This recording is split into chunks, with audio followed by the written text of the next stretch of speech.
Pokemon exist worldwide, from Kanto to Kalos, Alola to Unova. They are everywhere, but do you know the hidden home regions of some of them are not the regions in which we find them? For example, you likely already know that Zigzagoon originally comes from Galar, but did you know that you cannot find Houndour or Houndoom in Johto, even though they were introduced in the second generation? Or how about Corphish actually being an invasive species that we don't know the home region of? Well, not only did I scour the Pokemon world to find information on these strange Pokemon, but I found a slew of almost 50 Pokemon that are foreign to the lands in which we first find them. And now I can bring to you the hidden home regions of them all. Hi there, I'm Krillic, and this is an idea I've had sitting around for a while, mainly because of Corphish, and let's just simply go through the list of Pokemon I have from region to region. Some are simply not originally found in the lands we might expect to find them, while others might be an invasive species, an imported species, whatever else. And to quickly explain, an invasive species is an introduced non-native organism, a disease, a parasite, a plant, or an animal that begins to spread or expand its range from the site of its original introduction, and that has the potential to cause harm to the environment, the economy, or to human health. Thank you, USGS.gov.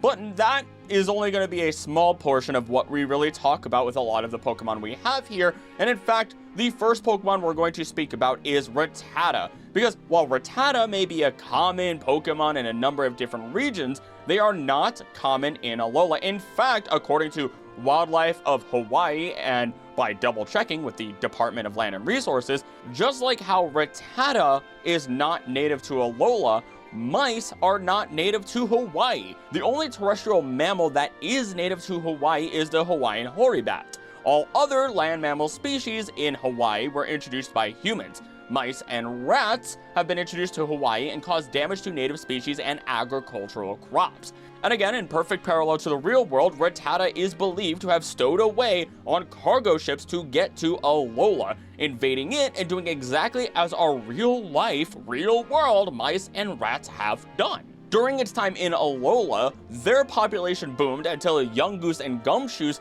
were imported as a control measure. In order to avoid these new predators, Rattata altered its habits. It moved more into urban areas, became nocturnal, and formed large nests led by their Raticates parallel. Each nest has an Alolan Raticate serving as their boss. So this is a thing that actually happened in real life, or rather happens in real life. And it is an incredibly delicate process. The idea of introducing a new species to cull the number of invasive species should itself hopefully not be an invasive species and not cause problems. In fact, once again, we have a perfect example of this going wrong in the cane toad. And don't worry, well, I like to throw in these special fun facts so you can see just how much Pokemon thought into this. Now, with cane toads, they were introduced to new regions in the 1930s to lower the population of destructive agricultural beetles. In Florida, they were introduced to control agricultural pests and sugarcane in the 1930s and 40s, and in Australia, they were introduced from Hawaii in June 1935 by the Bureau of Sugar Experiment Stations to control the native gray-backed cane beetle and French's beetle. It was believed that current populations are the result of escapees and releases by importers in the 1950s and 60s, and has since spread throughout across all of northern western Australia. And it is an especially invasive species that do not have natural predators in their new areas, meaning these populations can continue to boom without slowing down. And now you can kind of see and understand how that relates to our Rattata or even invasive Pokemon in general. But let's keep learning about Alolan Rattata and its evolution. Alolan Rattata searches out fresh food by smell and ignores anything that is spoiled. The whiskers provide it with a keen sense of smell, allowing it to find hidden food instantly. Humans are known to use Alolan Rattata when they go shopping for fresh food. Imagine that. You walk into a store and you see somebody just walking their rat around as they just try to find the freshest ingredients in the store. I don't mind mice and rats personally because they aren't really all that filthy. They're more of a product of their environment, but allowing that to just kind of walk around and maybe even grab some of the food in front of you, especially when you know they're an invasive species, feels pretty wrong. Now, Alolan Rattata are more active when the sun sets. They're more nocturnal. and will search for food in order to give it to their boss. It has even been known to sneak into people's homes to find food. They use their whiskers to locate the food in said homes, and there have been massive outbreaks in Alola due to this. Basically, they're getting a lot of food, they can support a larger population of their kind, and then they, have a bunch of babies. What else is there to say? Now, as a result, it has become an issue of public concern for humans. Now, we will talk about Yungoos and its evolution soon enough because it is incredibly important and very interesting when we look at its real-life inspirations, but Alolan Rattata, again, is nocturnal, while Yungoos' line is diurnal, meaning that it's active during the day. Can you see the problem here? Because this means that originally, Yungoos was the solution until Rattata switched to being nocturnal, and now we once again don't have a proper natural predator for it anymore, and it just continues to boom in population without being culled or properly resolved. This problem only gets worse when it does evolve into Alolan Raticate, and this variant uses its nest as a food stockpile, generally preferring to have the Alolan Rattata a command to go out and forage for food while it remains in the nest and just kinda eats. It just gets to be a couch potato. It is selective in what it eats, however, only eating fresh, high-quality foods such as fruits. And as a note, because of its diet of rich and likely fatty or very sugary fruits, Alolan Raticate has become a bit pudgier in comparison to its original form. It's got poor diet, it's just sitting around all the time, it's not doing anything, so, you kind of self-explanatory. Now, rumor has it that in World, a certain high-class restaurant even exploits this selectivity that Alolan Raticate has, bringing Raticate along to buy ingredients and letting it test new dishes. How does this taste, my ratty friend? Don't even do that. I don't like that. I don't like that at all. Each Alolan Raticate has its own territory, and disputes over feeding grounds happen pretty frequently. But as if it couldn't get worse, this Pokemon not only invaded and adapted to the environment to become a beast that could not be controlled, but also became a totem Pokemon within Verdant Cavern. This is shown in the anime and in the Pokemon Moon games, and this has wild implications because this would be the equivalent of just walking in, kicking royalty out of the chair because the totem Pokemon are kinda worshipped while everyone just stares and goes, well, I guess this is our new king. Hail to the throne. Now, moving forward, we've already mentioned that Yungoos and Gumshoos were already brought to Alola from another region in order to bring down, or try to bring down, the population of Rattata. But here's the kicker here. Where would they have actually naturally learned to hunt down Rattata? Because while Yungoos is found in Paldea, Rattata is not. This is incredibly important, and even the Pokemon games know this because, by comparison, Marini and Galar does not know to eat Corsola because they don't know how tasty they are. All because, Galarian Corsola is already dead and is the only native Pokemon in those lands because, global warming did happen in Galar, canonically by all means, climate change and all that stuff, and it died. It became bleached coral. So as such, while Yungoos are now brought into Alola, being imported there, we have yet to find out what region both Yungoos and Rattata live in that they would have been imported from and would have been an aggressive natural predator as they are claimed to be. Because again, it's not Paldea. Maybe we'll find out in the future generations, maybe we won't. Who knows? After all, Plankton have been around since Generation 1, and yet we still have not even seen a Pokemon inspired by Plankton. I really need that. Pokemon Company, if for some reason you ever talk to me and let me, throw out a Pokemon, I'm choosing Plankton. Now, moving on with Yungoos proper, it is noted to have a voracious appetite because most of its body is dominated by its stomach. I've always assumed that this simply means that it has a much larger stomach, which makes the most sense. It is also noted to have teeth that are strong enough to crush and consume the hardest of objects, which it's not eating rocks, but I wouldn't be surprised if it's sitting down and eating crustacean shells for some extra calcium. It patrols its own territory for food until it passes out from exhaustion, and its own territory is chosen based on safety for this Pokemon, so it could just pass out wherever it wants. It prefers a fresh hunt and eventually will become better at its stakeouts and patience as it evolves into Gumshoos, who hunts by waiting patiently along its prey's known travel routes and pouncing when the unsuspecting prey comes along. And due to that tenacious personality and ability to withstand intense hunger, it's able to wait for its prey for long periods without eating. So you have this Pokemon that's incredibly durable. Usually, and as we go along, you'll find out that many of our invasive species or Pokemon that can travel from one region to another, even if they're not native there, are species of Pokemon that are more durable. They can withstand different temperatures. They can withstand trying to find different types of food. Maybe they're more aggressive creatures, and that's why this Pokemon works, and if it was let into other regions, we'd have a pretty big problem. And while its favorite prey is Alolan Rattata and Raticate, or rather Rattata and Raticate itself, not the Alolan variants, it more often encounters and preys upon Pokemon such as Squavit with ease. And at least within the Pokemon Sun games, it is the totem Pokemon.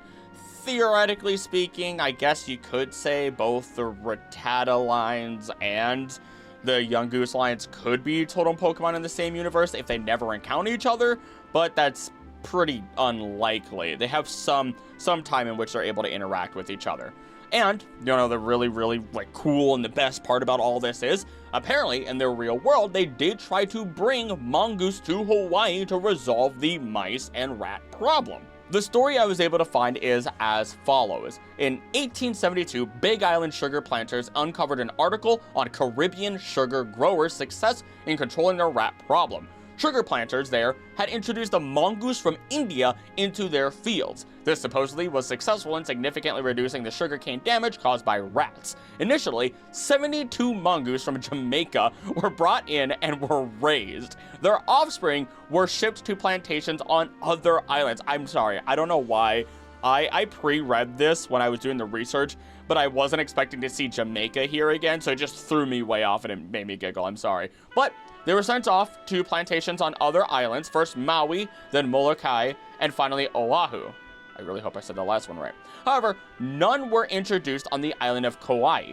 Not everyone on Big Island was in favor of bringing in the mongooses. They felt there should be more research on how mongoose were faring in the war on rats in the Caribbean, and that the research should be completed prior to bringing the animals. Unfortunately, those warnings were unheeded. So the mongoose were brought to Hawaii and released in the fields to kill the rats. However, there was a small problem. Rats are nocturnal animals, meaning they're only awake at night. I mean, okay, the story does say that, but they're not all nocturnal. I'm just going to make that note here. But anywho, continuing on with what they wrote, mongoose are only awake during the day, so the two never came in contact with each other.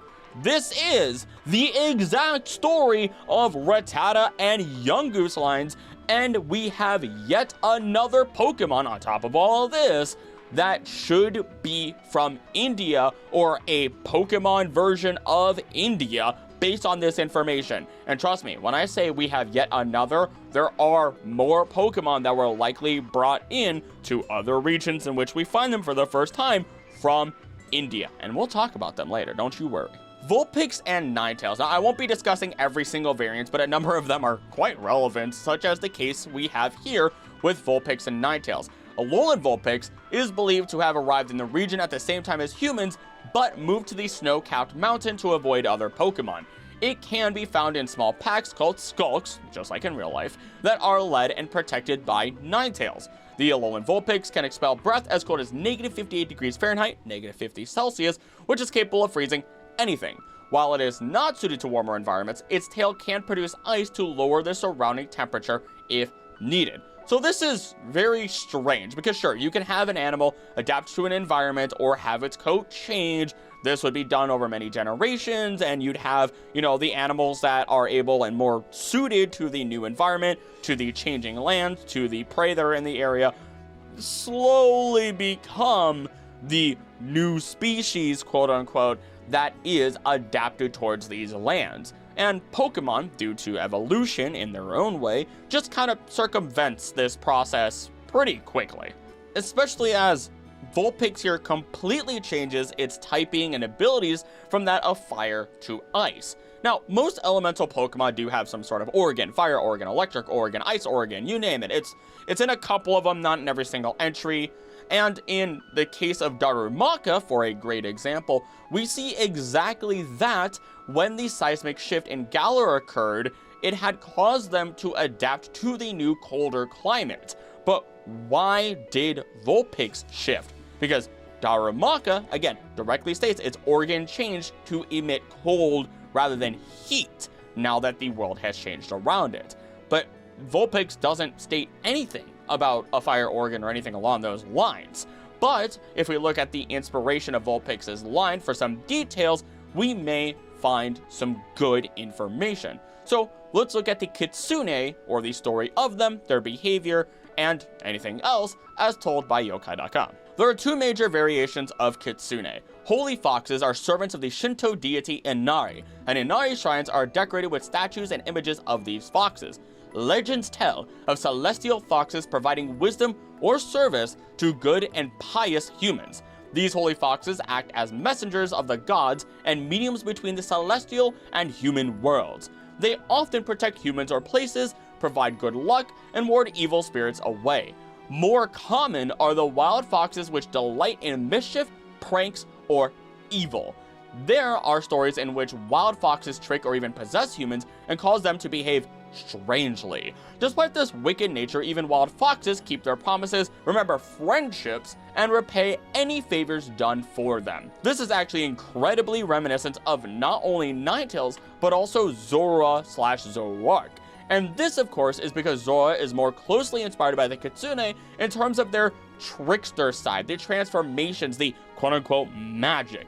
But let's continue with what we can find out about the Kitsune. Most tales of the Kitsune are about wild foxes punishing wicked priests, greedy merchants, and boastful drunkards. They vex their targets by creating phantom sounds and sights, stealing from them, or otherwise humiliating them publicly. Certain mental disorders have been attributed to possession by Kitsune, known as Kitsunetsuki. Mysterious illusory fires and strange lights in the sky are said to be caused by their magic and are known as Kitsunebi, oh my goodness, or fox fire. Kitsune are extremely intelligent and powerful shapeshifters, frequently harassing humans by transforming into giants or other fearsome monsters. Sometimes they do this just for pranks, and sometimes for more nefarious purposes. Again, that last part is more like Zorua, but we get that fire idea, the fox fires, coming in from the Ninetales side. They are skilled enough to even transform into likeness or exact likeness of individual people, often appearing in the guise of beautiful human women in order to trick young men. On more than one occasion, this has resulted in a marriage with an unwitted man. Some Kitsune even spend most of their lives in human form, adopting human names and customs, taking human jobs, and even raising families. When startled or drunk or careless, a patch of their magical disguise can fail. The Kitsune's true nature may be revealed by a tail, a swatch of fur, fangs, or some other vulpine feature. Also, the whole idea of like the Moshi Mosh on the phone was, I'm pretty sure, because foxes are said to be unable to say that due to the shape of their mouths. So if you wanted to make sure you were talking to someone that wasn't a Kitsune, you would say Moshi Mosh to them. Also, what do you do at that point if you find out that your significant other that you've been married to for years and years, decades potentially even, was just a Kitsune the whole time? Like, oh no, I have a loving family. Oh no, my life was fantastic. I'm really the loser here, aren't I? Like, I don't know. If my fiance told me that she were a Kitsune, I would just accept it, I think. Just never turn into a fox, please. That is an animal. No. No. Acrylic VA does not support that stuff. Anywho, moving on, if Vulpix didn't simply go through traditional evolution in order to live in these lands, then it is likely using some sort of all that good Kitsune magic. And an old local name for Alolan Vulpix is Keo, referring to its white pelt. Weavile is known to be a natural predator of it, and as mentioned in Pokemon Sleep, it prefers to sleep in freezing cold places. Whenever its resting spot starts to warm up, it'll use its cold breath to change the surrounding area into a more comfortable temperature. So while Vulpix was technically invasive, the aggressive Weavile was there to prey upon it. Once again, we get an aggressive predator that will hunt down anything that just enters its territory. And I'm going to be real here, one could potentially argue that Weavile is an invasive as free roam and feral cats are considered invasive species to any area that they go to, but at the same time, Weavile is not meant to represent a domesticated cat. Either way, Vulpix is not as much of an invasive species here. In fact, we might even be able to argue it isn't really invasive at all, because what makes it most interesting is that it has adapted to truly be a part of Alola's ecosystem, especially once it evolves into Alolan Ninetales. This is because it gains the fairy typing, a typing which is usually represented by the supernatural, aliens, or creatures that have something to do with the ebb and flow of life itself. And in the case of Alolan Ninetales, it connects with the sacred lands of Mount Mauna Kea, otherwise known as Mountain Lanakila within Alola itself. This is because Lanakila is representative of Mount Mauna Kea, the highest point in Hawaii. And according to the Office of Hawaiian Affairs, Mauna Kea is a deeply sacred place that is revered in Hawaiian traditions. It's regarded as a shrine for worship, as a home to the gods, and as the Piko, please somebody correct me, P-I-K-O, of Hawaii Island. So with this in mind, we can now look at Alolan Ninetales and see how this real-world knowledge, all of it really comes together, inspiring it, considering this mountain is where they are said to live. Alolan Ninetales lives on Alola snow-capped Mount Lanakila, which some consider holy ground. As such, it is revered as a sacred messenger or deity. Again, immediately we're seeing these ties. Alolan Ninetales has a gentle and calm temperament. It is known to aid lost humans in distress, though this is primarily done to keep them out of its territory. It will also punish any threat to its pack of Vulpix. Those who anger it will be frozen stiff in an instant. It can produce ice crystals from its fur, which it can use for both offense and defense. The ice crystals can act as a shield or form balls that can be fired like bullets with enough force to shatter rock. Can you get one of those out there, like a Gatling gun? That'd be terrifying. It can be seen sparkling in its sleep while it bathes the area around it with powdery snow. So now that we've actually gone through it, it's pretty cut and dry all in all. But again, you can see those strong connections between the variants, their inspirations, and just the real world, which is the whole purpose of this. But speaking of invasive cats, how about we talk about the feral cats, or cat, that is Alolan Meowth. Because it's directly stated that Meowth was introduced to Alola as a gift to royalty. The luxurious royal lifestyle soon led it to diverging from its origins and becoming the selfish, prideful, and cunning Alolan variant. As a result, its new pride has also made them impulsive and fickle by nature. It will turn hysterical if its coin or pride are besmirched, and due to the actions of humans in Alola, its population increased in numbers. But, of course, when the monarchy fell, the rare Alolan Meowth went feral and eventually grew as common in Alola as anywhere else. Now, it is known to be very famously difficult to train due to their arrogant nature, and despite this, it is also very popular with some trainers who enjoy giving it a lot of attention. That's pretty much every single cat, you know, they could be fickle. Oh, but I love you. That's just me to both of the cats that I have in my house every single day. I love you, please come to me. And then they just smack me or something like that. It's okay. They like getting pet and they will come straight to me when they're ready. But either way, it's pretty cut and dry all in all. And at least with this Meowth, we get to see it was likely inspired by the British Shorthair, otherwise known as the British Blue, which is a cat that was selectively bred for the large and rounded head and pronounced quote-unquote smile. Remember everyone, don't keep it in the family. That's how you increase the risk of health problems rather than combating them. Otherwise, this is literally what we talked about with domestic cats, or rather cats going feral and being an invasive species, as I mentioned with Weavile. Another Pokemon that we do have that is a variant may in fact be a Pokemon that originates from Alola rather than being an invasive species. Had to give them a break somehow, right? Alola's got a lot of problems going on with invasives all over the place. This Pokemon is Exeggute, who we would only find out from Alolan Exeggutor's information.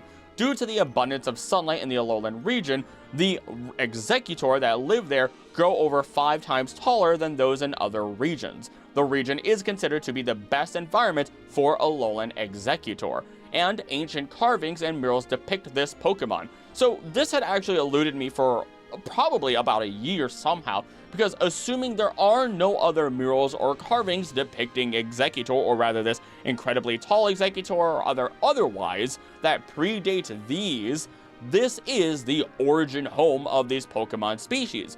And with these being coconuts, we can see pretty easily how they would have spread throughout the world if people grew an interest in them as they did in real life. The only downside then is that they were not receiving the sunlight they needed in order to grow as much as they normally would in lands outside of Alola. And because of this reason, because of its ability to grow so much taller than Alola, it is considered the pride of Alola by its natives. Alolans take pride in its appearance, claiming this is what it should look like. Its extra height makes it the tallest and heaviest grass-type Pokemon that we know of currently. And it can be found on Exeggutor Island, a former trial site in Alola, which is not only shaped like an Exeggutor, but contains many wild Exeggutor, giving the island its name. So, you know, you'd probably have to predate the creation of this island. But what's scary about this Pokemon in general, at least within the Pokemon Adventures manga, is that they're depicted as being able to form entire moving forests with Oddish as well. This may be a reference to the walking palm, which looks like it might walk at any point, as its body is held up by a slew of stems, which look like root-based octopus legs, but they don't. People just really believe that they would move, of course, and would even be like, oh, did you see it? As they, come back the next day. Ultimately, they aren't really invasive to my knowledge, as they don't overtake other trees and other lands, and they're not competing with anything. And we do have bird Pokemon such as Pidgeotto trying to eat Exeggute at the very least. I just realized I just named off a bunch of Alolan Pokemon, but they're earlier in the Pokédex, so bear with me. Now we move on to Rhyhorn. And this one's strange because you could argue that it is native to the lands since it is right on the cusp. Its locations have changed with the Let's Go games, which is something I'll talk about a number of times, and we may just not be finding it on routes since it is a mountain dweller. And this Rhyhorn is only originally found on Victory Road, but since the Let's Go games, we can now find it in the Rock Tunnel and Cerulean Cave as well. What makes this most interesting is that at least within those games, we come to the understanding that the Let's Go games take place after the original adventures of Red and Blue, as Blue himself states that the Pokédex did not exist when he started out on his own original adventure. But something that makes all of this strange and kind of breaks the timelines is Mina being here, the trial captain from Pokemon Sun and Moon. But she's a child. Unless, she's like the younger sister and it's like a Nurse Joy situation and everyone's named Mina in her family. I don't know. There's a lot of questions being raised here, and I might have to dig into that on a later date when I tackle the Pokemon timelines one day, especially as it may lean into who I think may have been the Deadfaller in Alola, but I digress. What we could be seeing here is simply one of two scenarios, one being where Rhyhorn really aren't native to Kanto itself, or Johto originally, but they have grown in population and territory over time. The other scenario is, of course, that they were always meant to be in Kanto, but that's a bit boring in my personal opinion, especially when they are still only on Victory Road in Gold, Silver, Crystal, and only in the Safari Zone in Fire Red and Leaf Green. So you had plenty of time to try and figure out where you would actually want it to be, but only in the Let's Go games, decidedly set in the future, did their numbers or population within routes or areas change. And to my surprise, there is a rhino in Japan called the Japanese Greater One-Horned Rhino, and while rhinos look fairly similar across the board, to me at least, Rhyhorn seems to match the build of this lad pretty well. One of these rhinos were caught and transferred to Tama Zoo in 1958. It was named Tamao. A second rhino, being a female, was imported in 1961, and to bring all of this full circle, Kanto is based on the real Kanto region in Japan. Commercially oriented Celadon City and Saffron City are based on the sprawling city of Tokyo, the most important economic center of Japan. And where is the Safari Zone? Not in Celadon, nor Saffron, but it's just unfortunately, north of Fuchsia. So, all that build up only to find out that our comparison is so close yet so far away. So While they are eventually shown to be naturally occurring animals in Kanto and Johto's ecosystem amongst others, it is very fun to find these comparisons. Short and sweet, Mr. Mime is not found anywhere in Kanto, again, unless you're looking at the Let's Go games. I have genuinely no real understanding of how that works ecologically. I have no idea the culture of mimes throughout all of this, so I'm simply just going to move on to the next trio, which kind of breaks my order a little bit, as it's going to be Staryu, Clefairy, and LGM, you know, from Generation 5, just mixing it in here.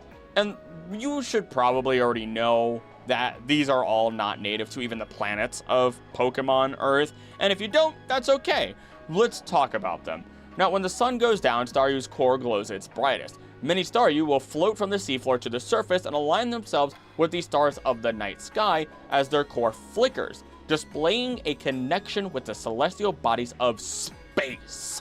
During the ends of summer, groups of Staryu tend to gather while lighting up in a steady rhythm. They can be found at the very bottom of the ocean, on sea floors, and there are times, however, when it finds itself in rivers that lead into the ocean, as seen in Pokemon Snap.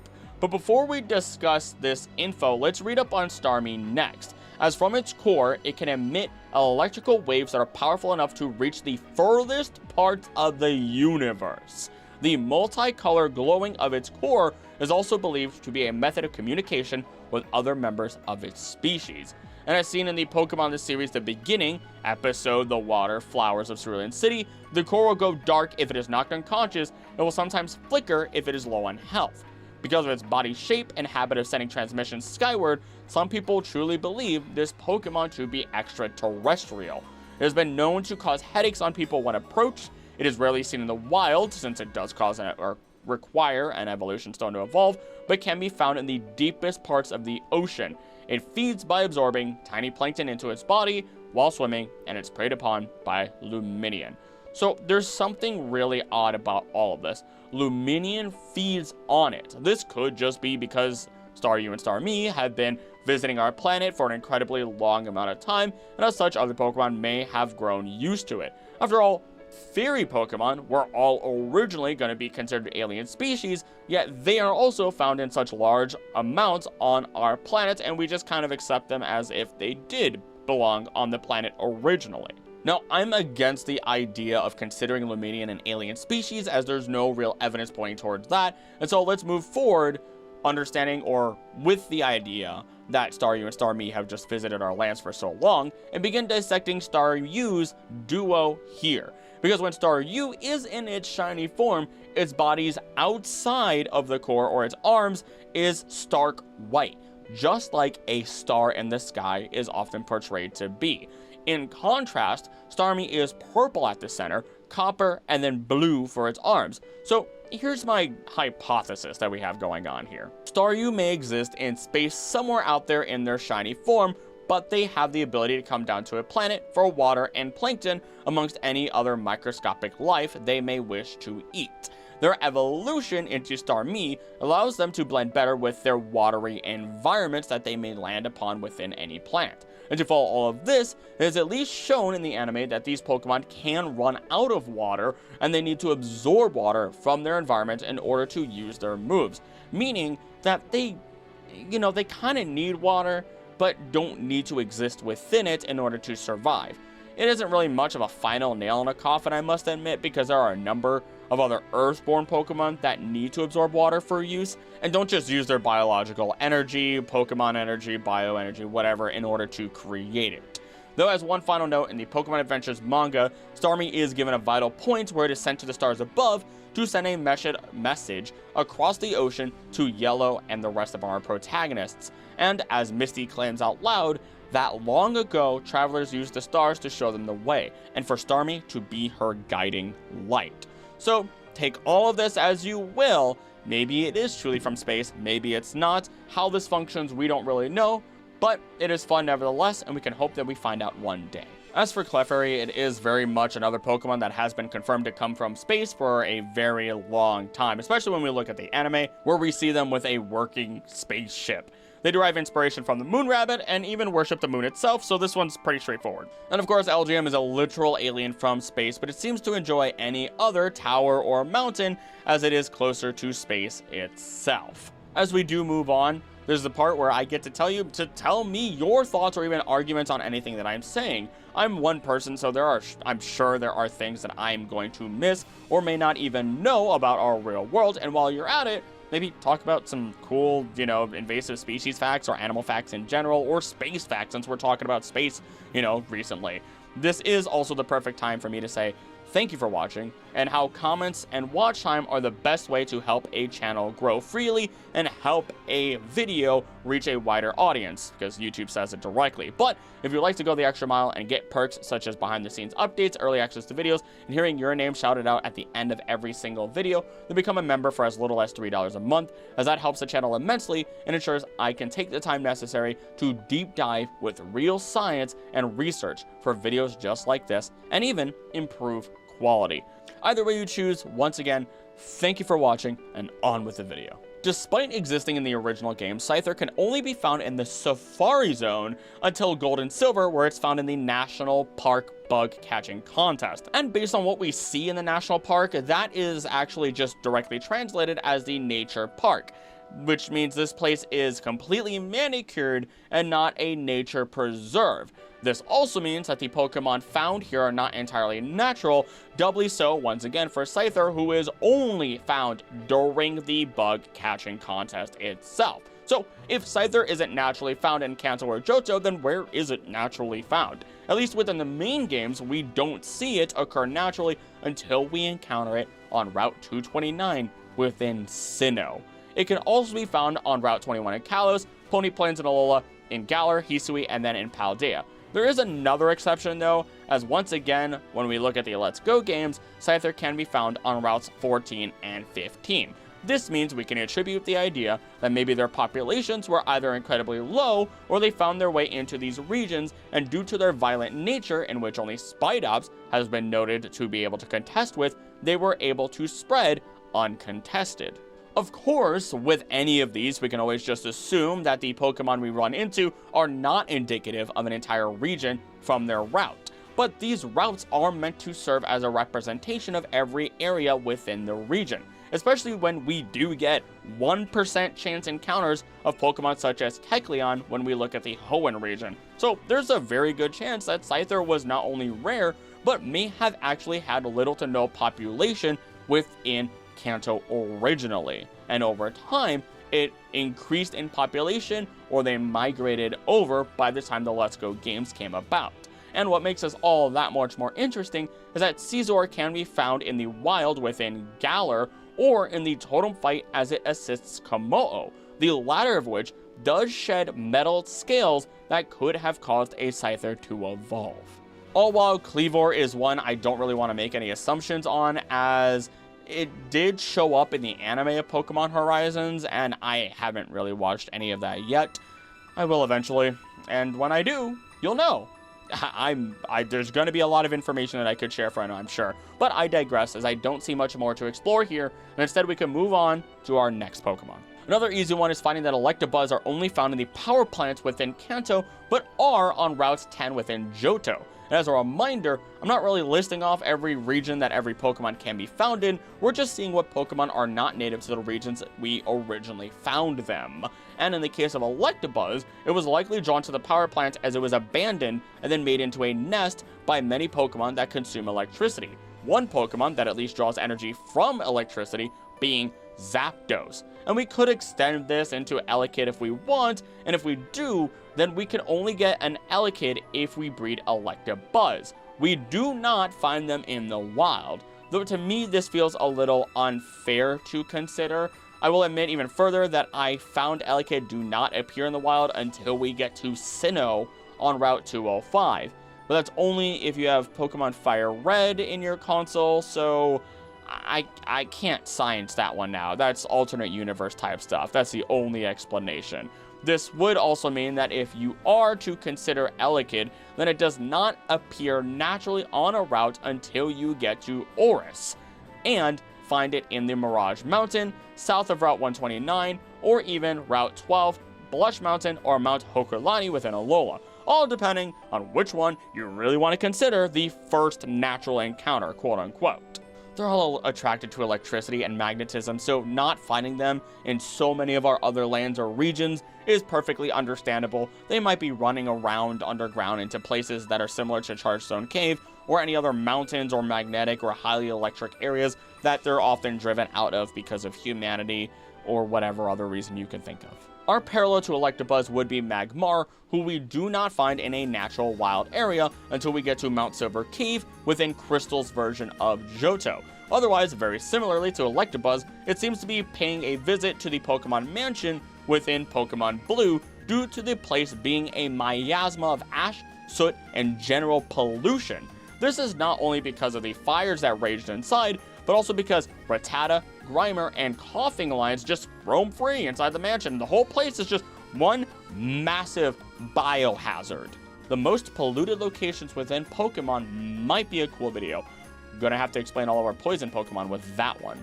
Now, yes, Magmar is then only found naturally within the Sevi Islands, and when we look at its Pokédex info, we can begin to understand where they come from and where they like to live, which helps explain all of this. As they are found near the mouth of a volcano, this fire breather's body temperature is nearly 2200 degrees Fahrenheit.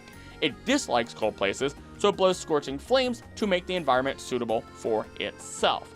So it being found inside the caves of a mountain or a volcano lines up perfectly, especially once you start to dive deep underground, because whether there's magma or not, the deeper you go, the more pressure and heat there is, meaning there is a massive chance that deep beneath our feet at any time, we may have Magmar's line just roaming about. So long story short, technically anywhere where there is a volcano or mountain, otherwise even the meeting of convergent or divergent tectonic plates, we may find Magmar. It is not resident to any specific region, theoretically speaking. We have yet another Pokemon that doesn't even appear in Kanto in the anime, as Pinsir may debut in Generation 1, but is not found in the wild until Route 229 in Sinnoh, specifically within the Pearl and Platinum games. When we look at the Japanese stag beetle in real life, it is said to be found throughout Japan,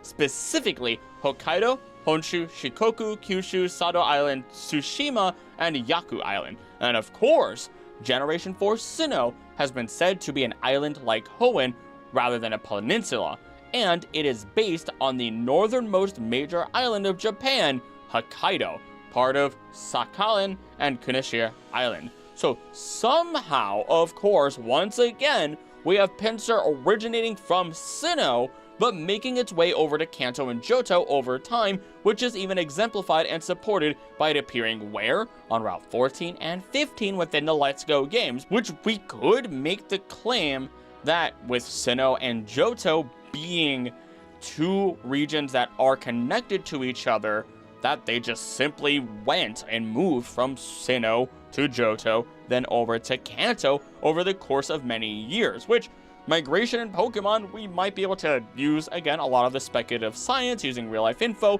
to try and find out migration patterns, whether they're permanent or temporary, over the course of the Pokemon timeline, which would be pretty fun, I think.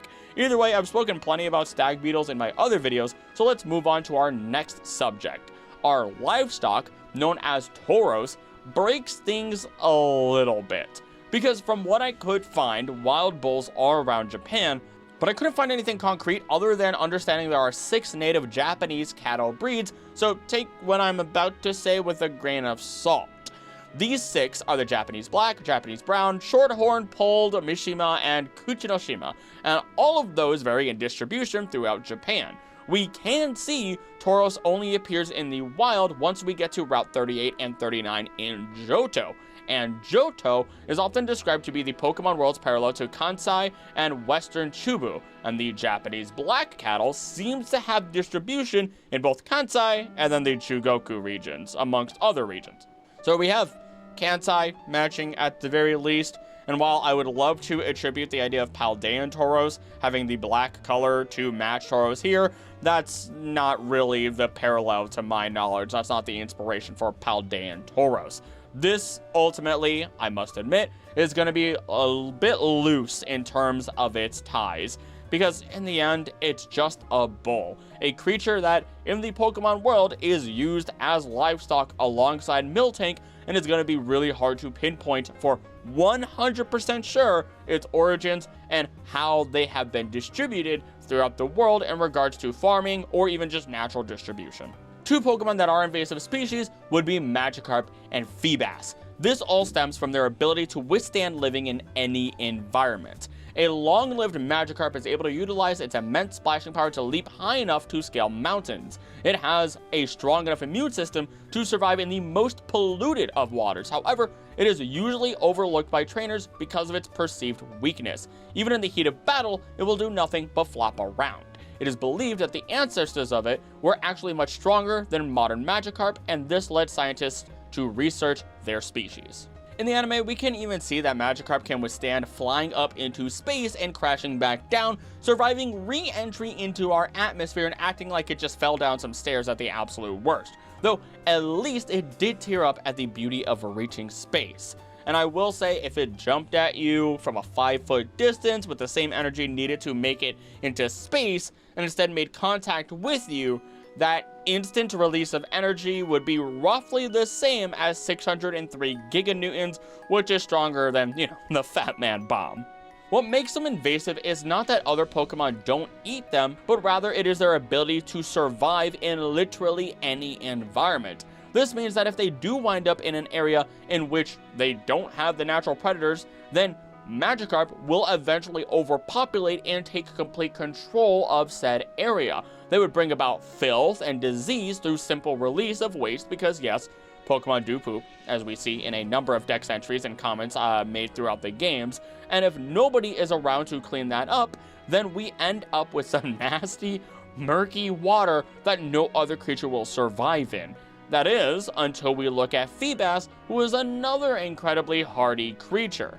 Feebas is famous for its shabby appearance and is considered the shabbiest Pokemon. Due to its poor appearance, it is largely ignored by predators, trainers, and researchers alike. However, this hardy Pokemon is capable of eating anything and living anywhere. It is often found in oceans and weed-choked ponds, even if only a little water is available. So I did a lot of water research, a lot of water analysis for sulfur, oxygen, you name it. And here's the fun thing about that. If it's living in those types of areas, no sunlight, low oxygen, it's murky, you're probably getting other particulate matter that might harm any other creature, and Feebas just exists, has no problem with it whatsoever. And it does state, as a final point, once found, its dull wits make it easy to capture. So Feebas is theoretically more invasive than Magikarp. The only difference is that it somehow seems to not reproduce nearly as often. And it isn't until we get into Unova that we finally find that it isn't restricted to a specific number of fishing spots within a body of water. What's also interesting is that in Unova, it is the only region so far that does not have naturally occurring wild Magikarp. I wanted to chalk this up to Feebas and Magikarp somehow having an antagonistic nature with each other, but that's not the case, as it does seem you can find them in Hoenn within Oris on the same route. Either way, it may be impossible to tell for sure where either of these fish may originate from due to their hardy natures, but we at least know Magikarp is not from Unova. And to add one final very interesting note to this, in another moment of amazing information, Asian Carp, which is the inspiration for Magikarp, is invasive in New York. According to New York Invasive Species Information Site, in North America, the term Asian carp typically refers to two species of invasive fish introduced from Asia: the big-head or big-headed carp, Hypophthalmicthis nobili, I don't know why I even tried, and the silver carp, I'm not going to try.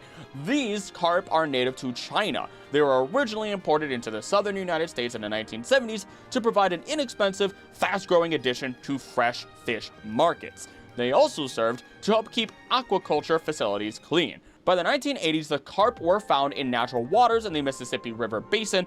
As they have moved north through the basin, they have overwhelmed the Mississippi and Illinois river systems, where Asian carp now make up more than 95% of the biomass in some areas. So whoever is trying to import Magikarp into the area is messing up, and if we ever get a third game to the Black-White series, I expect to see Magikarp freely roaming around.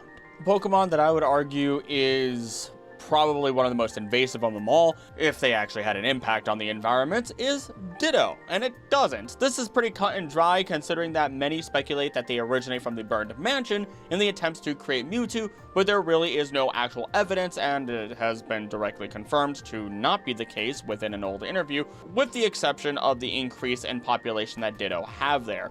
The other chambers we find there in the Let's Go games are likely a reference to Amber 2, Squirtle 2, Bulbasaur 2, and Charmander 2, who had all passed away during the creation of Mewtwo. If you want to find out more about that, check out my Iceberg series, because that has over 12 hours of theories and deep dives that can't be made into singular multi-hour long videos like this. But to continue on Ditto, it can literally match the molecular structure of any Pokemon. It can then allow itself to just fit in wherever it wants, and can just photosynthesize for food if it so wishes. Honestly, when editing this, I'm probably using the one shot where one Exeggutor egg turns into a Ditto and just waltzes away. It invaded the family and now it's just gone. Either way, Ditto is such an anomaly that it theoretically isn't even an invasive species, as it doesn't cause any harm to the environment that we know of. At worst, there's the Ditto 5 and Alola, who have impersonated people and will attack us when we find them out, but that's a very, very special case. Assuming there aren't any more intelligent Ditto out there pretending to make multi-hour long videos on YouTube to spread misinformation about Ditto and other Dittos, you know, we should be fine, because I would be silly, you know. But I digress. The day that Ditto decides to start eating other Pokemon is the day that we have the most invasive species on our hand that humanity would have no choice but to just accept the existence of. This is something that has happened in real life with a number of invasive species in the real world, as it's just, unfortunately, not possible to control them all after some have begun to spread due to the mistakes of humanity. A rare Pokemon that has garnered the attention of many individuals and is otherwise only hinted at being caught in the wild once within Kanto by Professor Oak within the Pokemon Yellow games is Eevee. The next time we would see it in or near the wild would be within the Trophy Garden, which is explained by the following, as the man who runs it is apparently a compulsive liar, and he will repeatedly insist that Pokemon appear in his gardens despite not even those Pokemon residing within the region. His butler, who serves him well, covers up for his lies, importing said Pokemon into the garden and allowing the player to catch rare Pokemon not found elsewhere in Sinnoh. This is often, in the games, at least very helpful in completing the National Pokédex. But the dude is literally out here saying, "Oh yes, my garden is so amazing, it brings in the unicorns." And when you go back, the butler is just painting a Rapidash to mark its, or to match its Galarian form. Don't know how it painted the flames, I'm not gonna ask questions. But to go further, we don't encounter a wild Eevee until we reach Route 10 in Kalos, or on Route 16 of Hoenn, within Omega Ruby Alpha Sapphire. The only other areas in which Eevee is naturally encountered is of course in the Let's Go games, Galar, Hisui, and Paldea. And that's not even to talk about any of its evolutions, which I'm not even going to go over, as those are even rarer. But I will say it's at least really cool to see that in Alola, you can have an Eevee that SOS calls during the day for an Espeon, or SOS calls at night for an Umbreon. So by all means, these Pokemon are at least assisting each other in the wild, and are at least partially communal. It's not really an invasive Pokemon, as especially it seems as though even when Vaporeon encounters a Huntail in the wild, that the Huntail tries to eat it, though again, that might be because Huntail is very aggressive. There's not a lot to compare Eevee to in this manner. It's a weird fox, dog, cat that's super rare, and so we can just, or should really, just move on. A Pokemon we find in limited numbers, likely because the ecosystem can only sustain so many of them, is Snorlax. But despite this, there are 1 or 2 Snorlax in every single region except for Hoenn. So to dive into this a little better, we need to look at where we can naturally run into Munchlax, because they are found in honey trees, specifically within Sinnoh, and thanks to it being understood to be again on the same landmass as Johto and Kanto, we can now understand how Snorlax was able to appear. Simply put, Munchlax goes off on its journey eating everything in sight, and eventually it may travel over to Johto and Kanto as it's kind of forced to with no other food in the area, where it would eventually serve as a far more devastating Pokemon in those regions that people are typically not prepared to handle. This is why people seem to just accept that there's nothing to do about Snorlax blocking the pathway, and that you, as the player, should just go around. This would also explain why they are not in Hoenn, because it is its own separate island. I mean, yeah, they're in Alola, but that's a different story we would have to assume.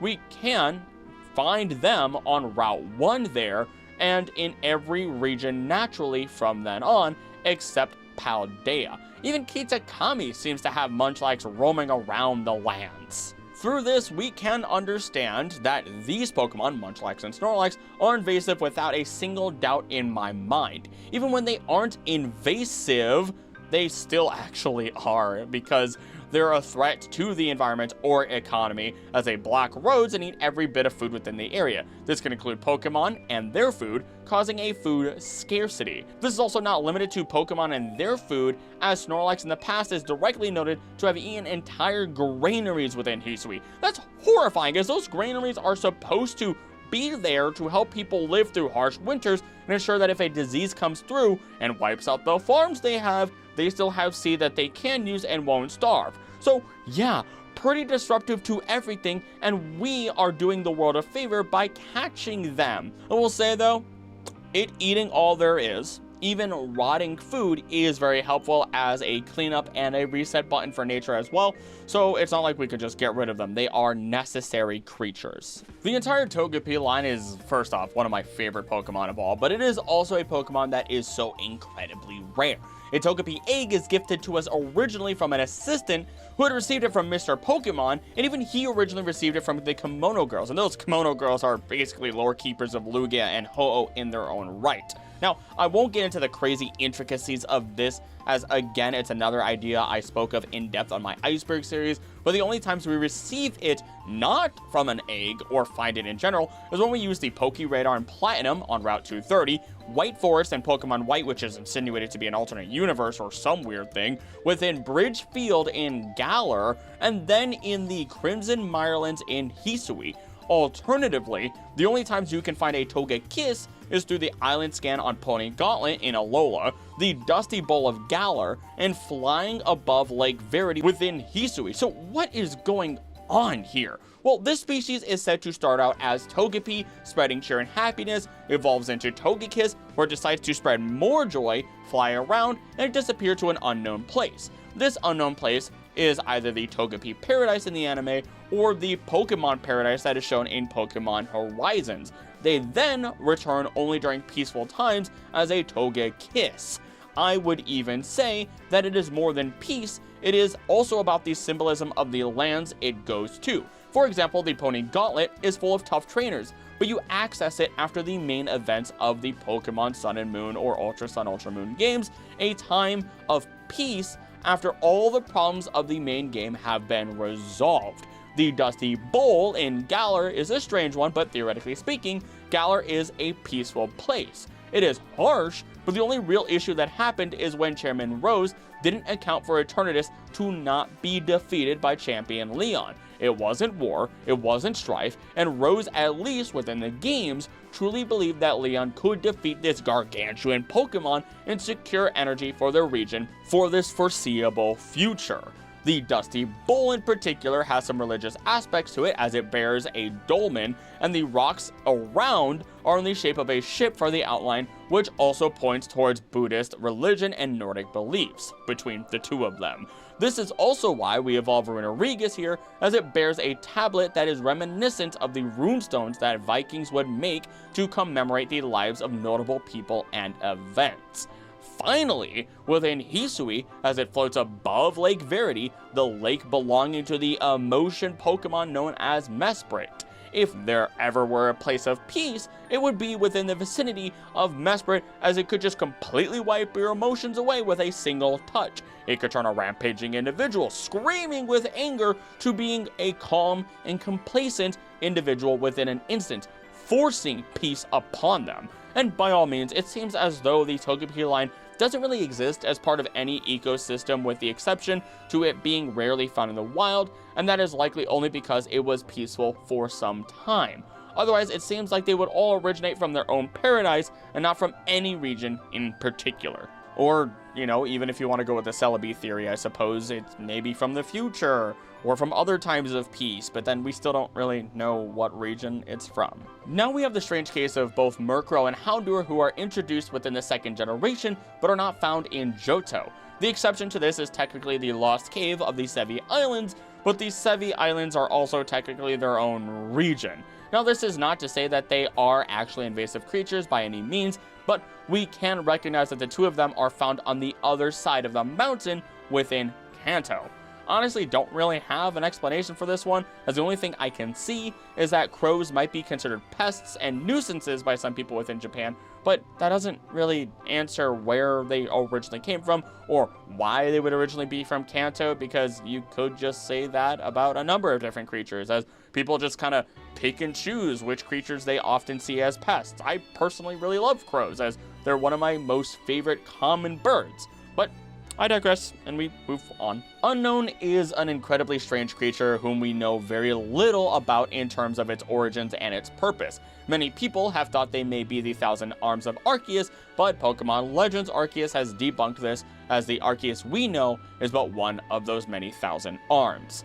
Unknown are also a species that, at least according to the anime, have been shown to exist before the modern alphabet, as they have taken on Greek lettering in the past for their shape. Their presence in the modern day is thanks to the radio tower that was erected within Johto. The signals that it sent out attracted the unknown as they suddenly started appearing. Now we find them within caves as they congregate together, seeming to maybe be using the radio signals as their own way to communicate with each other, as if you head into the ruins of Alph and turn on your radio onto a specific station, you will increase the chances of attracting unknown you have not seen before. When we spread out into the movies, we find unknown opening portals, and even a shot in the book of that movie that depicted legendary Pokemon showing a very biblical angel-esque version of unknown floating before a religious monk. And to take it further, of course we see them during the Arceus event, floating all over the place at high speeds, so these unknown are quite the mystery. I think they're also supposed to also be shown with Suicune in the beginning of the Crystal games. Yes, they are. That was my first Pokemon game. How could I forget that in the 2 seconds? As a side, I kind of imagine the unknown could have originally been the equivalent of speaking in tongues or even Latin language, and one of the original meanings of speaking in tongues was a gift bestowed by God so that they may communicate with others who spoke other languages, allowing you to speak in all tongues. And well, unknown is out here learning, quote-unquote, other languages and mimicking them with their shapes and formations. For all we know, they could have started off as the first language and adapted over all of time.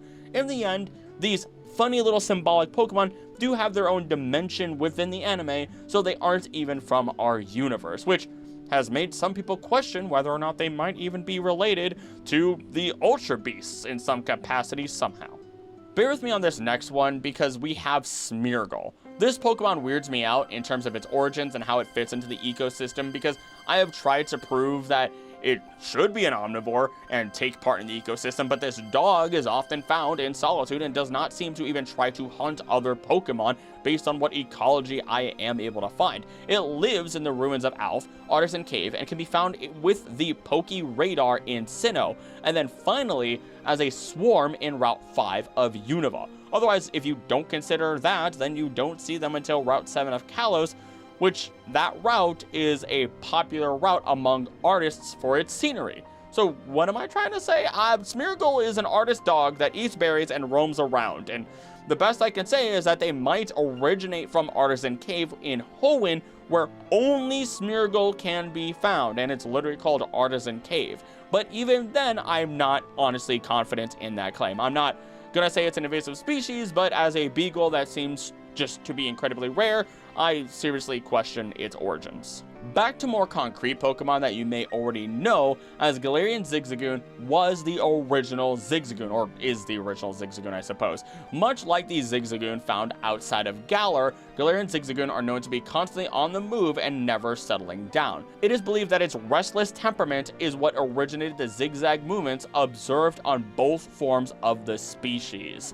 Their known habitat stretches the entirety of Galar, being found in fields, forests, and towns. They enjoy battling to the point where they often attempt to provoke others into fighting them, and while this succeeded with other Pokemon, humans instead tend to mistake it as wanting affection, much to its frustrations. Now from here, it isn't really explained how they ended up on other lands, let alone in the wild, but we can make the following as our educated guess. As people began picking up this little guy that looks happy, they started taking it in as a pet. This would increase more and more even as these individuals left Galar. In due time, we would have a number of different cases as to how they would be introduced to the wilds of other regions. One such scenario is that it was not responsibly cared for and proved too much for an inexperienced trainer, and that trainer let it go in the wild. We have cases of this with many Pokemon, and they could have, alternatively, just simply lost their Zigzagoon in the wild, and with either of these scenarios, we would build a population of creatures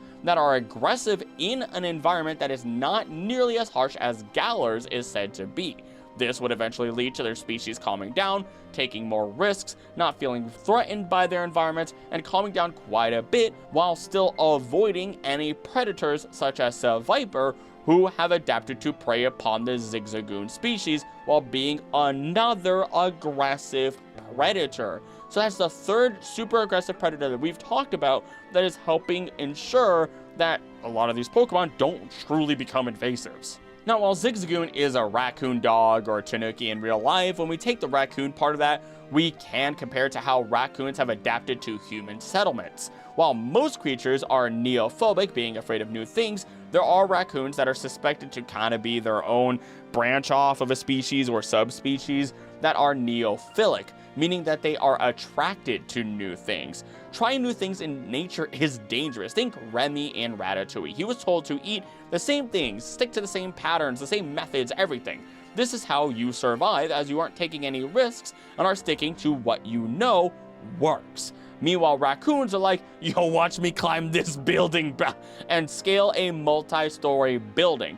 Was that raccoon rewarded for it? Not to my knowledge, and I mean, I guess it became famous for a while, but that's not really, for survival of a raccoon, and that raccoon was just likely super curious about what they might find if they finished climbing.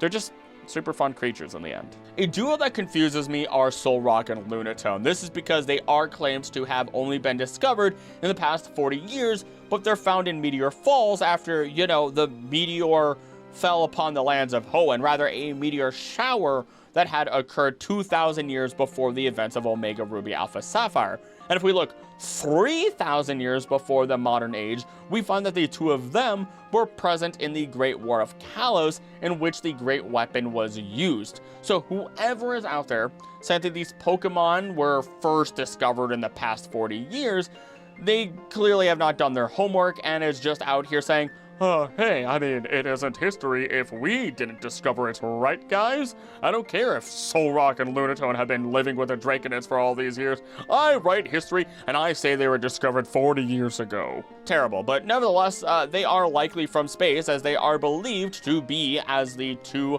also derive energy from the sun and the moon. And I'm sure you can guess who does which. The claim of them coming from space is reinforced by other locations where they are either attracted to the psychic power of other Pokemon or are in locations in which a meteor fell.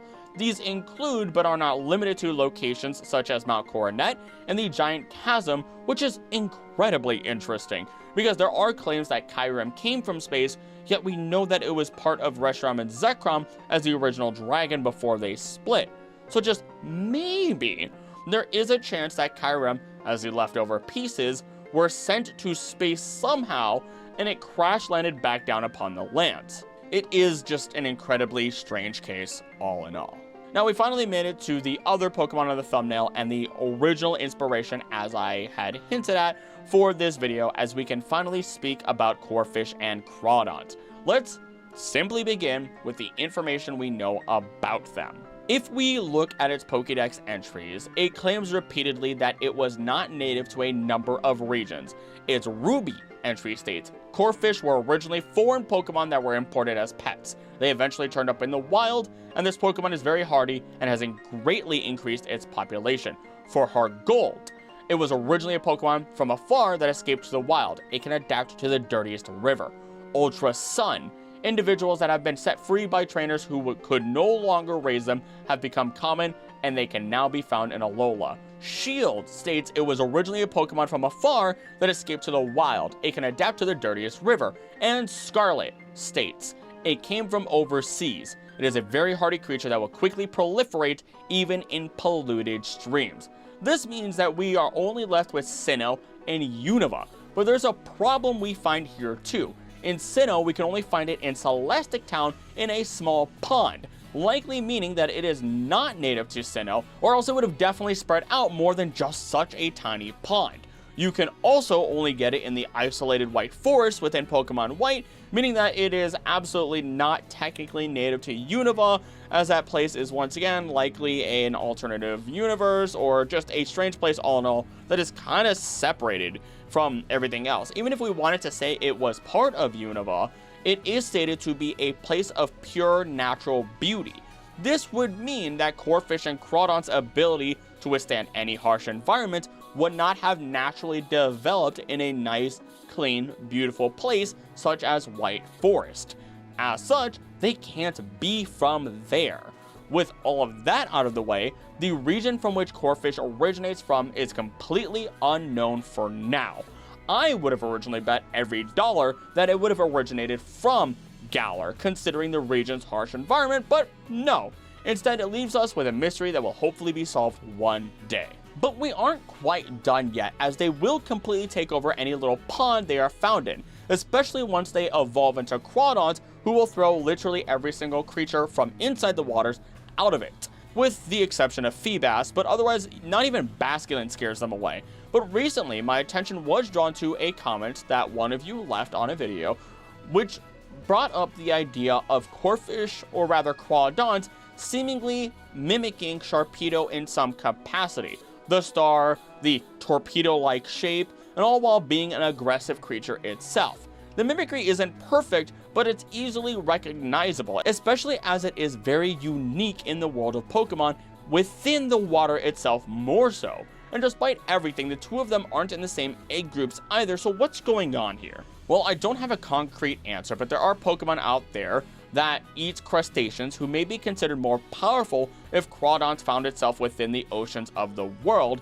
As such, it needs to at least deter predators by mimicking Sharpedo, who hunts down Wailmer. And if this is true, then it could help explain how this Pokemon may have become widespread other than it being imported as a pet.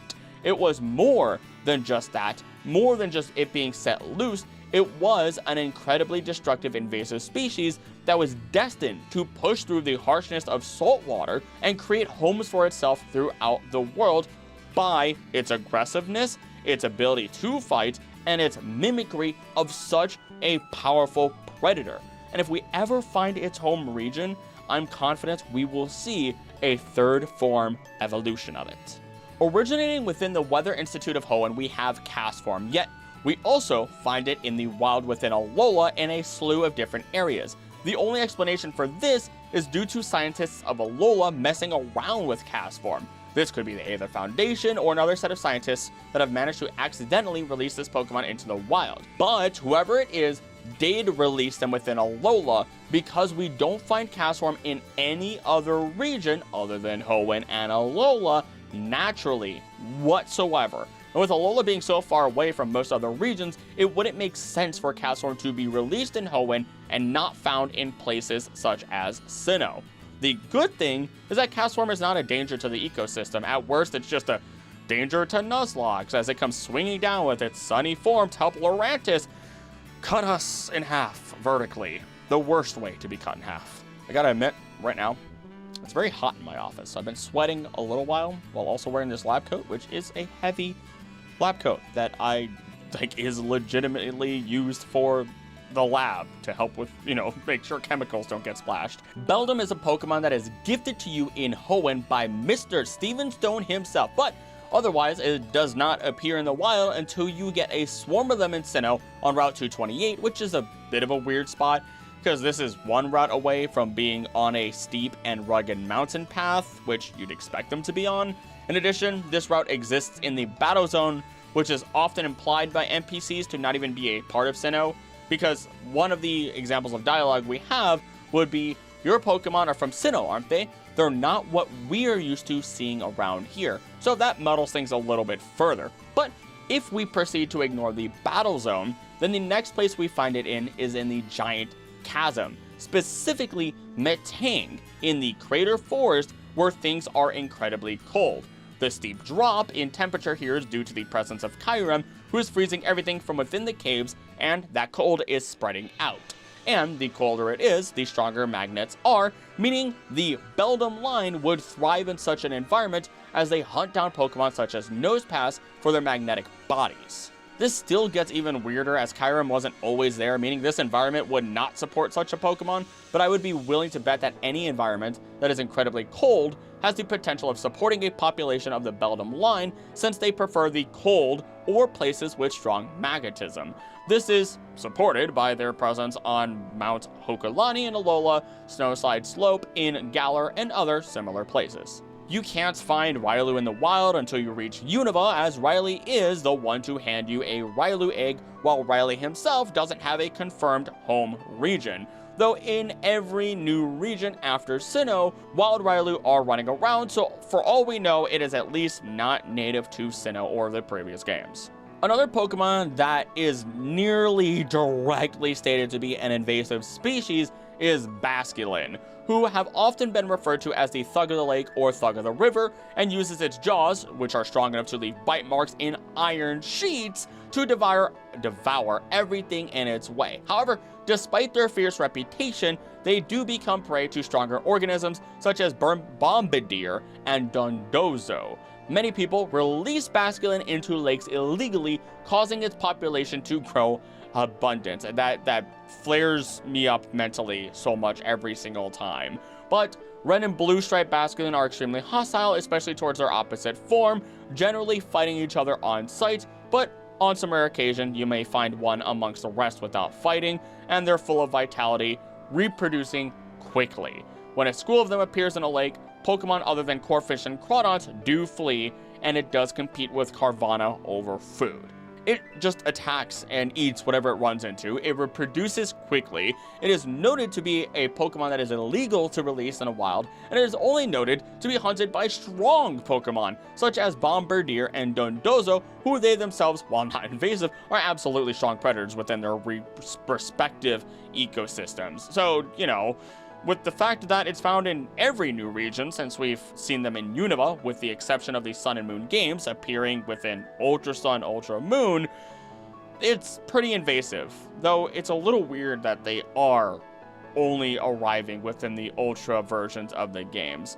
And when digging into this, Basculin is often compared to a bass, and of course, the smallmouth bass is an invasive species of Hawaii. So in one version of Alola, it hadn't made it, while in another, they're already plagued by another invasive species. They just can't catch a break, can they? This next one might shock you, considering they are iconic to the region of Unova, but Zorua and Zoruark are technically not naturally found anywhere within Unova. The only exception to this is if you have one of the event shiny legendary beasts with you when you approach a trailer within Lostlorn Forest. There you'll find a mysterious silent woman who will emerge from the trailer with a screeching growl and attack the player. After the battle, the true expanse of Lostlorn Forest is revealed. The backpacker returns and is surprised that the suspicious woman was really a Zoruark in disguise. He says that she was only deceiving people and Pokemon using illusions to protect her home. He then states that the Zoruark reacted strongly to the shiny legendary beast and assumes that she may have been in some sort of previous conflict with it. This is all a reference to the movie and would imply that Zorua is actually native to Unova, but if you decide that it isn't, then the next time we find Zorua is on Route 20 or Pokemon Village within Kalos, or even within the lands of Hisui, though that's as a revenant after it has died and revived itself out of pure anger and spite, so, you know, it doesn't really live there anymore, but hey, it does mean that it once existed there. When we look at Route 20, we see why they would reside within the forest, as it is noted as a forest that humanity actually made a path that was meant to be as little intrusive and destructive as possible to the forest, meaning that many Pokemon can live secluded lives there in peace. Meanwhile, with Pokemon Village, it is a sanctuary of safety for Pokemon of all kinds. And when people are often stated to be afraid of the trickster fox that Zorua is, you need all the help that you can get to avoid being wrongfully hunted down by others. In fact, the Pokemon Village is near Route 20 and Snowbell City. So if a Zorua was caught in a bad situation within Snowbell, we would have a pretty similar situation to what happened in Hisui, and I don't think anyone actually wants that to happen. By all means, Zorua isn't really damaging the ecosystem like an invasive species would, so we just don't call it an invasive species. The Pokemon worshipped as a deity of the sun within ruins found in Unova, Volcarona, is not native to the lands of Unova itself, at least not within the games. We have a different story in the anime, as Larvesta does appear in an episode as a major appearance. This is because, very similar to Rhyhorn, it is a Pokemon that we will find in mountains and caves deep within them, so it's more likely just roaming around where people can't see it, or again, very similar to Magmar. Klefki is a little strange because it is said to originally inhabit mines, and while in Kalos we can see it inhabit a couple of different routes, we find it in Hoenn for Omega Ruby Alpha Sapphire on Route 113 as a hidden encounter within the thrifty Mega Mart of Alola, and then in the wild once more in Galar and Paldea. What draws the most interest from me is its presence within Alola, as there are plenty of caves that we enter yet we never encounter it. This isn't a very strong example of a Pokemon being away from home, but I would not be surprised to find out that there are Klefki traveling throughout mines or other caves throughout the world, and just popping up wherever they please in order to fulfill their need to consume metal ions. Nearly every single Ultra Beast is an invasive species, and they are directly inspired by them as well. While there are also some claims for them to be inspired by the deadly sins, I really don't follow that line of logic, especially as none of them really represents wrath. Some claim it would be Kartana, but Kartana comes from a world of peace, a literal Zen garden, so thematically that doesn't really make sense. Meanwhile, they are all foreign creatures to our entire universe that can cause incredible amounts of fear and damage to our world and overwhelm a number of Pokemon, all to the point where the international police do get involved. And to drive all of this home, as stated by Shigeru Omori in an interview in Pokemon Sun and Moon, the official Alola region Pokédex and post-game adventure guide, mouthful, Ken Sugimori had advised that each Ultra Beast design incorporate contradictory elements, along with concepts that are typically avoided when creating new Pokemon to differentiate them from other Pokemon. Now, when we look at all of them, we can break down what invasive species they represent. For example, for Pheromosa, many cockroaches are technically considered invasive species due to their ability to thrive in unforgiving environments. Basically, Magikarp, but it reproduces faster and is actually real. On those same lines, we have the Buzzswole and the Tiger Mosquito, who is an invasive mosquito that is native to the tropical and subtropical areas of Southeast Asia, something that we could compare to the environments in which we find Buzzwole's original home world. For Nihilego, Phylorhiza punctata is an invasive species in the waters surrounding Hawaii, and apparently those jellyfish have a venom that is not potent enough to kill their prey, which is why they are filter feeders primarily feeding on zooplankton, causing other species relying on zooplankton to go without food. Alternatively, you could say they are like the Man of War. Xurkitree, Stakataka, and Kartana are representative more of humanity slapping down power lines and buildings everywhere. Kartana is a little odd since it is paper, and I guess we do make a lot of paper and will create entire controlled sections of land just for making paper, so there's that. And I will say now, that is not necessarily a bad thing. It is better than deforesting land In fact, it is way healthier, and the only other alternative is by going into a forest and chopping down the trees that are already dead or dying and using those for paper. That also helps ensure disease doesn't run rampant or any super destructive bug, you know?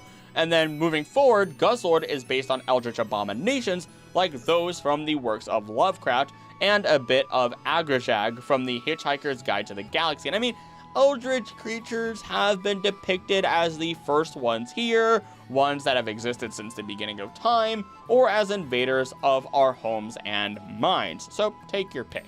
Naganadel resembles a parasitoid wasp, and Poipole may represent the larva.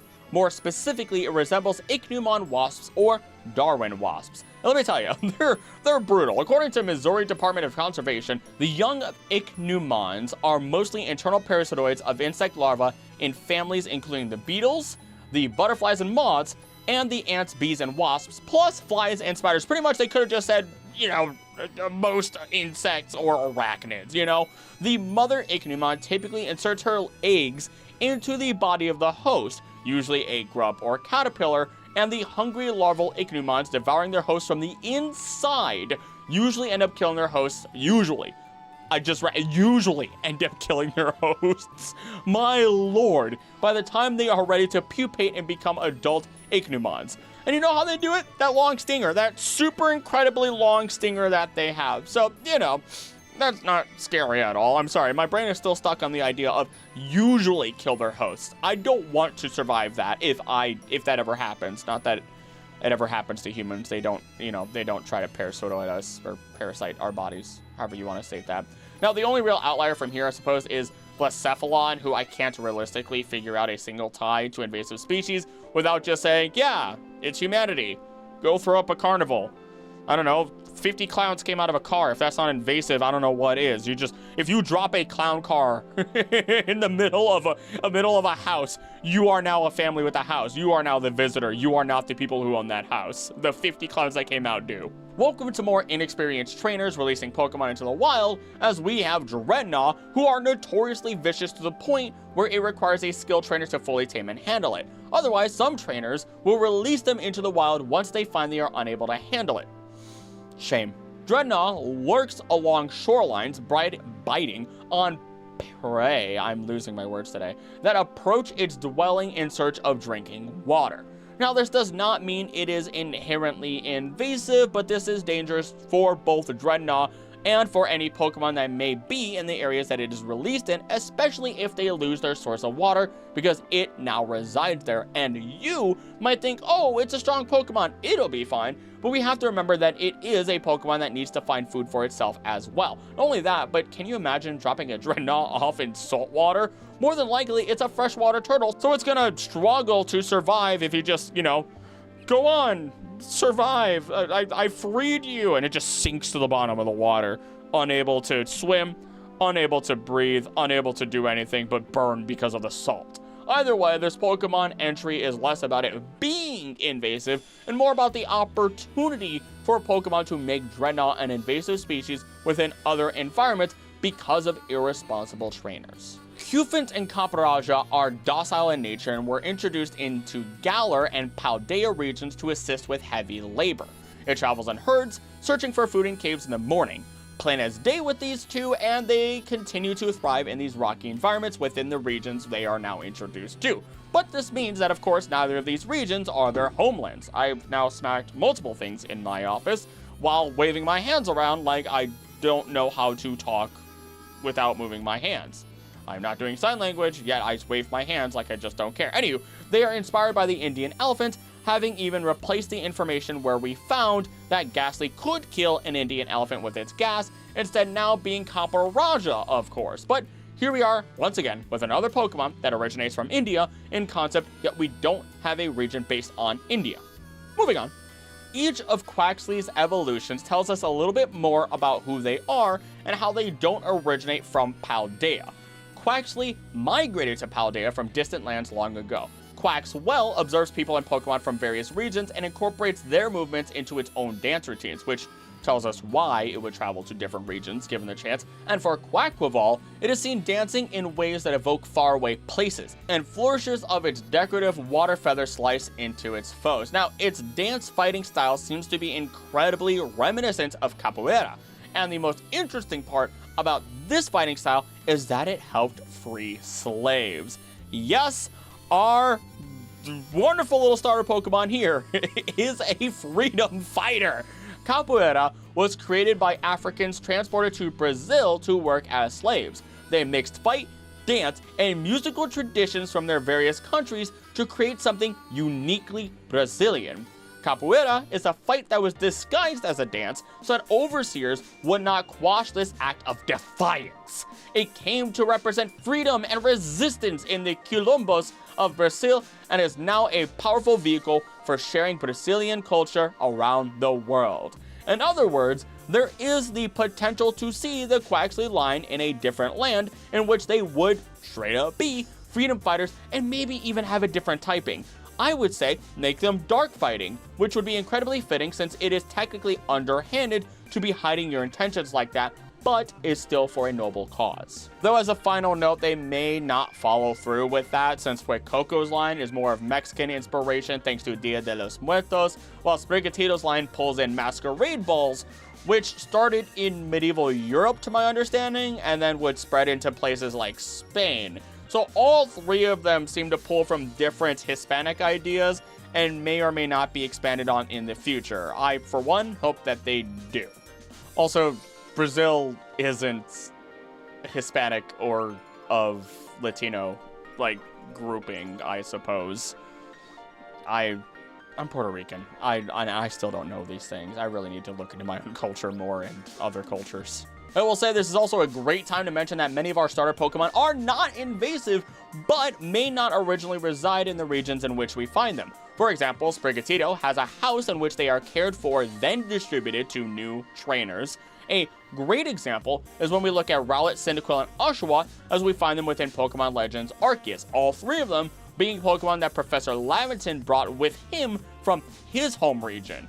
That region likely being Galar, considering there are a lot of hints towards the events of the game taking place at the end of the Edo period, a time when Japan and Europe would have been trading and Japan would be advancing industrially, as shown through the presence of the Galarian Wheezing Smokestack.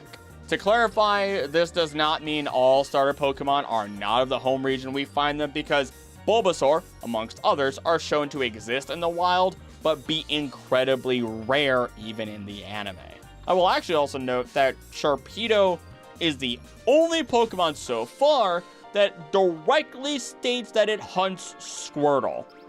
So, wherever Sharpedo may be, you may be able to say that Squirtle's from those lands or waters. Bramlin's line states nothing about it not originating from Paldea, but with it being a tumbleweed, it is absolutely an invasive species. Because according to the University of California, Riverside, and this is going somewhere, I promise, though tumbleweeds are often seen as symbols of America's Old West, they are also invasive plants that cause traffic accidents, damage agricultural operations, and cause millions in property damage every year. That made me immediately think of the SpongeBob moments where he's talking about how they've destroyed entire cities, poisoned the water supply and everything else, and they're like, wait, did he really do that? No, but are we gonna wait till he does? That's tumbleweeds right now. Either way, one year, the desert town of Victorville, California was buried in tumbleweeds, piling up to the second story of some homes. And doesn't that sound familiar? Allow me to read directly from Brambleghast's Pokédex. As it states, Brambleghast wanders around arid regions. On rare occasions, mass outbreaks of these Pokemon will bury an entire town. And since they live right outside of Cascarafa town, who is surrounded by moats of water, since these Pokemon don't like water, and they may have buried the town in the past, we can connect everything together. Give these tumbleweeds enough time, and they could cause great damage to other regions. All it takes is for their seeds to get spread through, I don't know, Pokemon's equivalent of flaxseed, like they did in the real world. Because even if they are tumbleweed possessed by lost souls, as they like to claim, they are, in fact, only part of the grass egg group, likely meaning they have seeds to spread and reproduce with. And in what my opinion is the perfect finale to this video, every single Paradox is an invasive species, as I directly quote from AI Toro. The original professor had a dream of a world in which future Pokemon might live alongside present-day Pokemon in harmony, but these Pokemon have gained a strange power due to their adaptations in the distant future, and this power has proved too terrible. Their very existence brings destruction to the ecological balance of this current age. The original professor would say that such destruction is a natural part of life. At present, the barrier around Area Zero is still working to keep the future Pokemon from escaping into the rest of Paldea, but we've begun to see Pokemon appear that can break the barrier, such as Iron Shreds. Eventually, they will break free of this walled garden known as Area Zero and run rampant across the Paldea region. And when they do, the rich and varied ecosystem of Paldea will be trampled beneath their coming. I may have been created as a copy of the professor, and yet I cannot seem to find the logic in allowing such a tragedy to occur.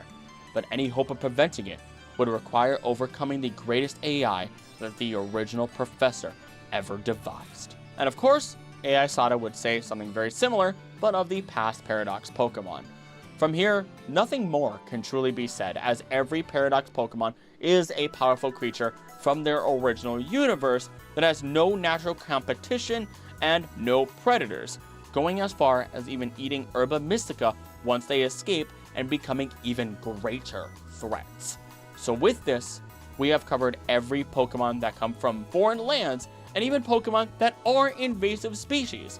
If there are any that you believe could be invasive species, let me know about it. Again, comments help boost a video, and so does, I just pressed space on my keyboard and it freaked me out, and so does watch time. So if you want a recommendation, maybe go check out my Iceberg series. Or if you want more ecology, I did complete the complete food chain of all Pokemon, or even any of my ecology videos. There's a lot here for you that has a lot of real science and real history mixed in. But more importantly than anything else, I want to say thank you so much for watching. And if you do want to go the extra mile, you can become a member for as little as $3, get a number of different perks, and one of those perks is hearing your name at the end of every video as a thank you. So let's go do that right now.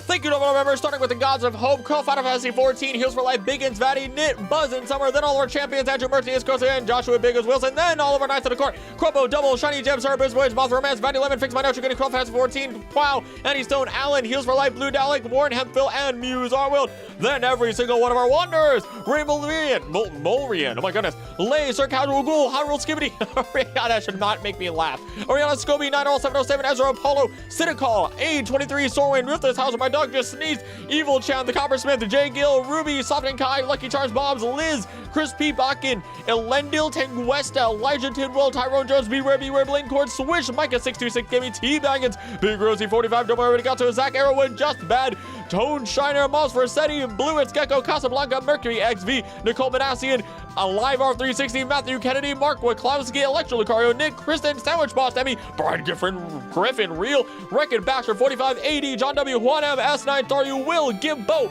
Kevlar to Don, Rexy Young, the Lawn, Estelle, Olivine Branch, Pisha, Salty Eggs, D, Sanguinis TV, WDA, Young Scrimp, Numble 2, whatever this is, Venny Samari, Maximum, The Sporting Emperor, Michael Stein, Alola Figment, The Last, Wisteria, Medico, TH73, Spurgalicious, Sydney House, Abdallah Lottie, something, Markle, Professor Bond, Miss Zora, Dakota Couch, Brad Sundimer, Drixel, Carl Jean, Hunter Al, Hussein Kassam, Rebecca Connell, Hugh and Jappy W, Memento Mortem, Korn, Marshy, Edward Kasowski, Fenica Fox, Nerders, Freeberg, Hag, Addy Cadabra, King Pie, Jacker Frost, Wretches, Ivy, Addy C, Jacob Square, DJ Monk 23, Squidwater Rice, Smith, Gamer, Bad Dragon Knight, Just J, M, Star, S, MD, there's Japanese letters there now, they changed it, Abel, Yeet, Luminio, Gwendolyn, Eastgander 072, Andrew Frost, Speak Anonymous, Summons, Lot, Knock, Nguyen, Ian Ray, Big and C Knight, Corn on a Cob, Unseelie King, Betty Creeper, Sirinchon, Jojo, The Morning Skies, Daniel Tracy, Garrett Hoffman, Rosef,